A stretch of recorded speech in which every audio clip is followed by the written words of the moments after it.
everyone, it's Maddie. Seeing as it's nearly Thanksgiving, I figured I should do the Bookish Thanksgiving Tag. I was tagged by the creators of this tag, Becca and Erica of Fangirl City, so I'll link their original video down below. I think it's a really creative tag, and I'm excited because Thanksgiving is quite a wondrous holiday. Food, more food, lots of food, and we get to celebrate the times when the Pilgrims made friends with the Indians in that time ago. Let's get on with the tag, shall we? The first question is bread. What book is purely fluff and has no real plot line? For that, I'm gonna have to go with To All the Boys I've Loved Before by Jenny Han. This book had its moments of plot line, but the majority of the book, until about right here, was just like family exposition and fluff. But I didn't mind it. It was really cute. It's just here was where we got the interesting plot developments. Turkey. What book made you want to fall asleep? I don't own a copy of this, but The Red Badge of Courage by Stephen Crane. It's a classic set during the time of the Civil War, and normally I am so interested and engaged in things involving the Civil War, but this book, man, I usually enjoy the books I have to read for my English class, but when I had to read this back in 7th grade, it took so much effort to sit and read that book because I did not like it at all. What book made the whole series worth reading? City of Glass by Cassandra Clare. I've read the first 5 books in the Mortal Instruments series. I own City of Heavenly Fire, but I have not yet read it because I was not a fan of City of Fallen Angels and City of Lost Souls, so I'm kind of putting this off. City of Glass was so great. Like, City of Bones was good, City of Ashes was better,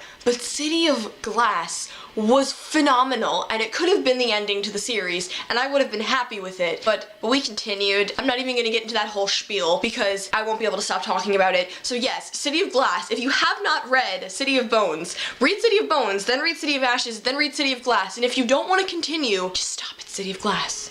Just stop there. You'll be content with the ending. You'll be happy. It's a good ending. That's why I'm kind of concerned with City of Heavenly Fire, because I was content with the mortality of most of the characters and the romance. Stuffing. What book is stuffed full of action scenes? Legend by Marie Lu. This book is chock full of intense war and battle scenes and fighting and kick butt awesomeness. This series is one of my favorites. It's probably like number 2 or 3 on the list. It's so good. If you're looking for a good dystopia and you're just burnt out with dystopians because it's just been so popular lately, pick this up because it deserves to be a movie. This probably would have been a stellar run at the box office. Probably would have made as much as Divergent, maybe. Probably not. I mean, the fan base of this isn't as big as Divergent, but it's so good. I think I liked this better than the Divergent series, y'all. Mashed Potatoes. What book looked good and then wasn't? Branded by Abby Kettner and Missy Kalakiski. I had heard so much hype. I was expecting it to be pretty good. I mean, it was an independently published book, so my expectations weren't